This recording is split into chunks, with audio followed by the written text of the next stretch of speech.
This is Paul Newman, and if you are seeing this screen, I am hoping to assure you here that the live stream will start. Hello, everybody, and welcome back.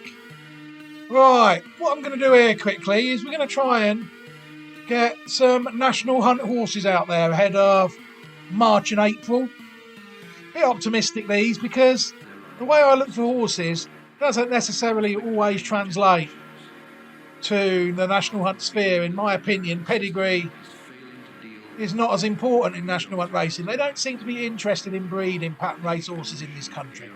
You know, every 95% of the male horses that go round in UK and Irish national hunt races are geldings. You know, these people, they're not interested in breeding. All they're interested in is doing what their bookies tell them to. I don't know why they race national hunt racing in this country. Certainly not for pedigree anyway, and to further the breed or to breed money or to make money through breeding horses. They geld them all. You know, every single one of them is gelded. Virtually. There's virtually no mares races.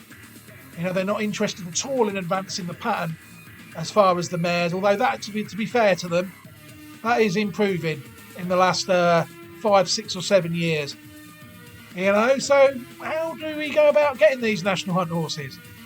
Right, it's difficult to say really. I just look for the well-bred ones, and if there isn't any, I don't bother.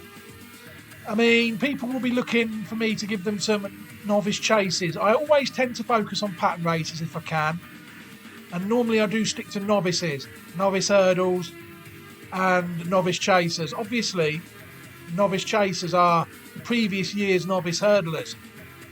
So I do not think there will be any novice chasers at all this year coming, because people have to wait through the pipeline, you know. They have to wait for the bumper horses that we're going to identify now to run in national hunt hurdles and then to chases. That's just how the national hunt hurdle works, which gives us some certain advantages when it comes to race meetings like the Cheltenham Festival, because you tend to get the same horses go there and dominate for a period of 4 or 5 years if they're good enough.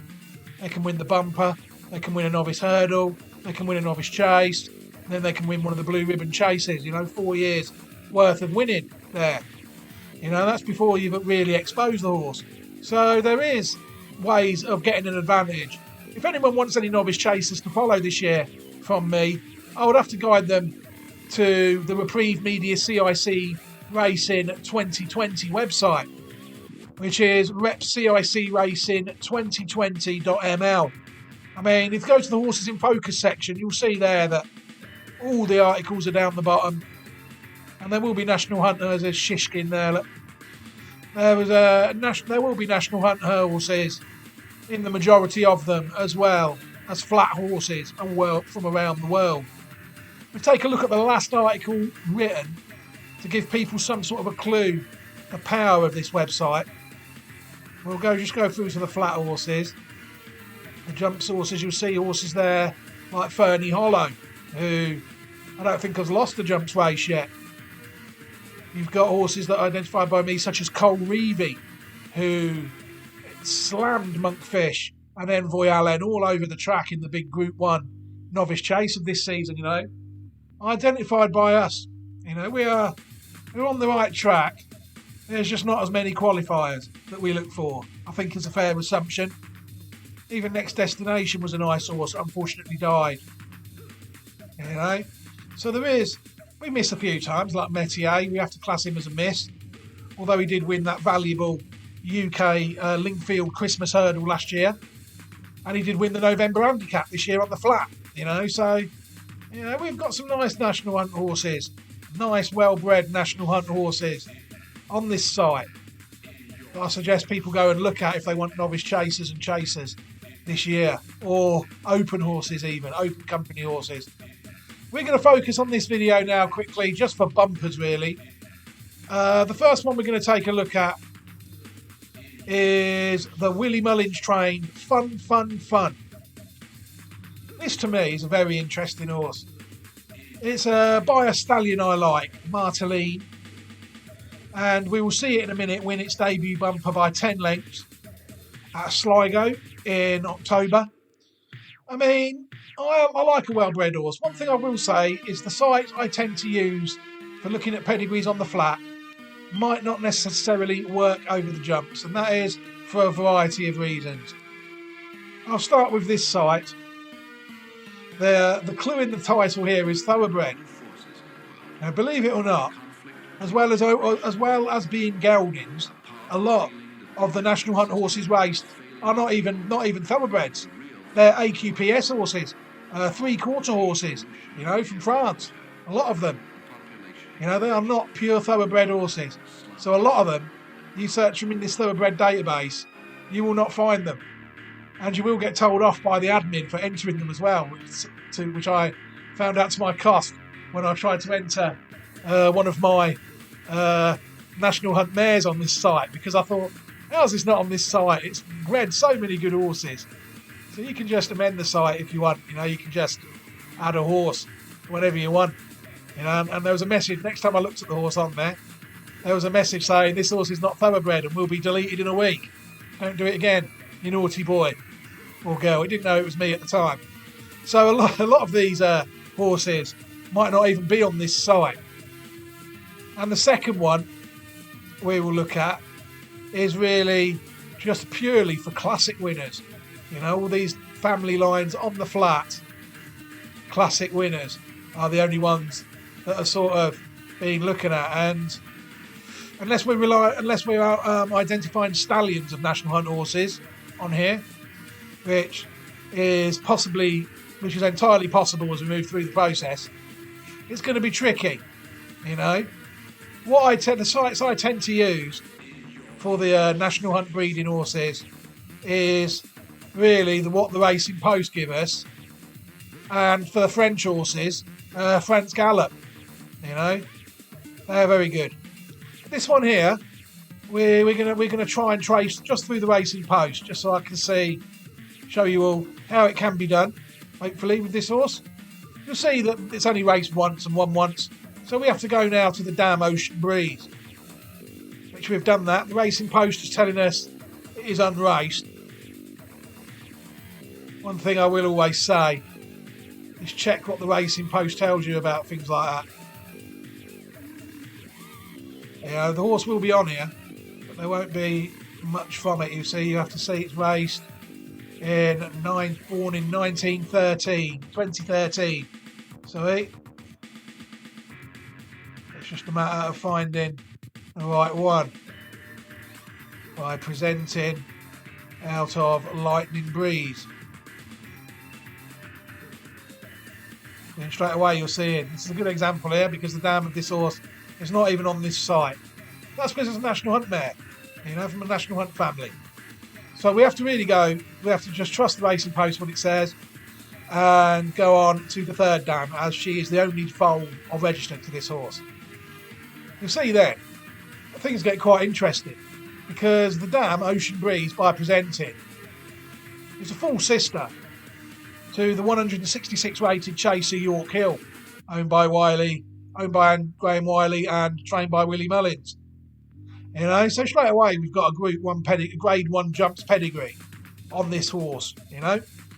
We go back to the third dam, Park Breeze, who's by Strong Gale. You'll see that she has foaled quite a lot of National Hunt black type horses. Again, you'll see though, how many of them are mares, look, all geldings. That's the trouble we have. You'll see that the listener was a Gold Cup and Irish Group 1 winner, 171, offshore account, running the National a few times. People are free to click on these, but I'm not going to do it, just to save time. You'll see this is related to a lot of very nice horses that have been good enough to figure in pattern race company. That could be beaten 30 lengths in a 3-runner novice hurdle, though, a listed novice hurdle. People do need to be careful.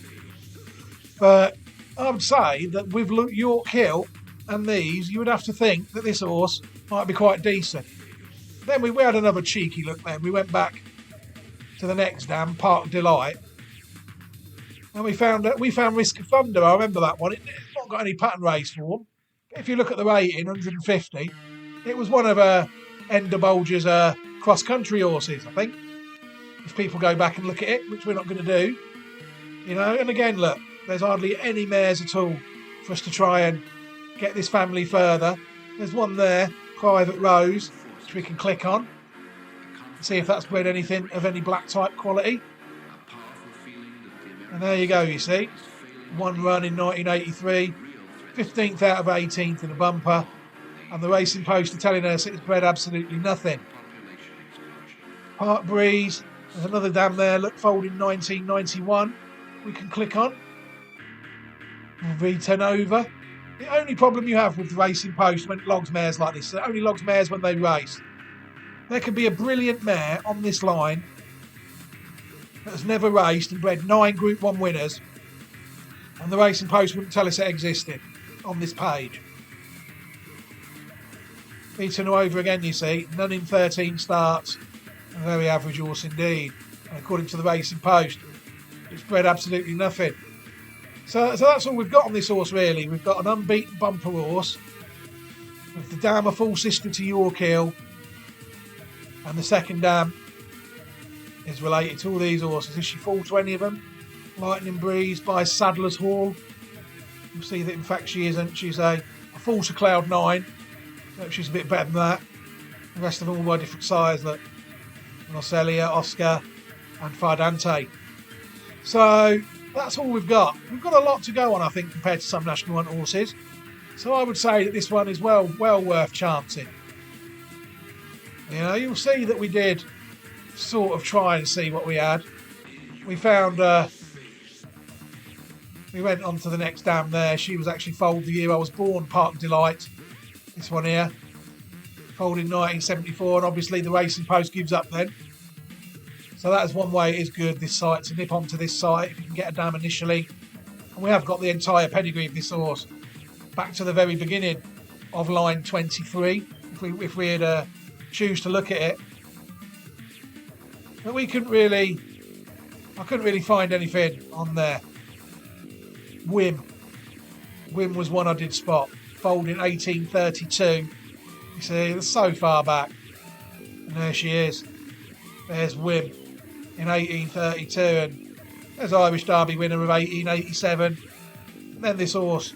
This line is a pure National Hunt horse now. Look, there's hardly anything foaled in the last 100 years on this line on the flat on the classics since 1932, when Petone won the Irish 1,000 Guineas. So there's not really much to gauge on these sites when looking at National Hunt horses, I suppose, and this one has proved it. So let's have a look at this horse run round and win its bumper before we sum up this video, shall we? Week, I suppose, in the face of the supporters coming for the filly. This race was won last year by Manila Crooner. Racing away then for the final event of the year here at Sligo, the Lochgill Flat Race over 2.25 miles, and unsettling down. One who was a bit slow to get away was Gambling Glory. That one at the tail of the field early, as the early pace setter here is Wee Monarch, with Yolanda Court also close up, and then we have the sheepskin noseband of Western Flyer, who's racing in a handy third. These are followed by Tommaso Marla with Towards the Inner, My Fia Bella Everard. And after these, pick a number. The favourite Fun is about 2/3 of the way back on the outside of the green and white jacket, about 8 lengths first to last then. Like on the flat, is to show every single flat race, the winning post, every single National Hunt race, to go. featuring horses identified on this site, on this channel, or whatever it's going to be called. My Fia Bella Everard Towards the Inner. And after these, Pick a Number is racing in company with Tommaso Moyle. Then a little bit further back in mid-division, Light That Fire is just in advance of Trust Me Nate. That one being followed down the far side by Mr. Vic. And then Fun on the outside of Work for a Dime, the orange and black striped jacket. Green and yellow towards the rear is Rusty River. And Gambling Glory is just about the overall back marker, but remains only about 8 lengths off the leader, who continues to be Wee Monarch under Adam Ryan, with up on the outside, moving up to almost joint issue now, Western Flyer and Derek O'Connor. Yolanda Court just settles into third and behind them. Trust Me Nate has improved, now running in fourth, just on the inside of Mr. Vic. Fun is being kept very wide by Patrick Mullins. My Fia Bella Everard Towards the Inner. And right in the middle of them there is Pick a Number together with Tommaso Moile as they come back towards their point of departure. Not much in it then between Wee Monarch and Western Flyer, the sheepskin noseband up on that one's outside. About 2 lengths then to Yolanda Court, who's tracked by Trust Me Nate and an improving Fun Fun Fun, My Fia Bellevard towards the inner. And after these is Mr. Vic with the yellow cap of Tommaso Moile, and on that one's inside Pick a Number. Into the straight they come once again with just over a mile to go from here. And a new leader now as Western Flyer has gone on by about a length and a half to Wee Monarch, who's relegated to second, Yolanda Court in third, My Fia Bellevard on the inner, and then Trust Me Nate with Pick a Number, and after Pick a Number, Fun Fun Fun, who's followed out on their final circuit by Tommaso Moile. Then a couple of lengths to Work for a Dime, who's on the outside of Mr. Vic. That one's lost a few positions.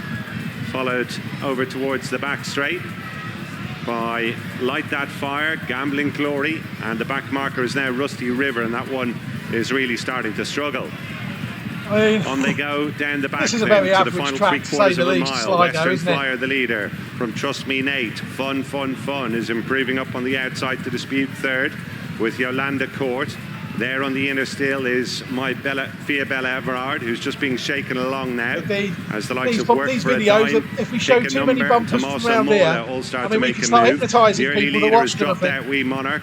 Northern Vic, Mr. Vic rather, also struggling as they come on now to the final half mile or so. Still travelling well enough for the head of affairs here is Western Flyer from Trust Me Nate, and they're closely attended in third by the green and white of Fun Fun Fun. And then after these is Pick a Number with Tommaso Moile, Work for a Dime. Struggling to go with him is Yolanda Court, and these are some way clear of the remainder, headed by Gambling Glory. They're on the approach to the turn in then with just over a 1/4 of a mile left to run.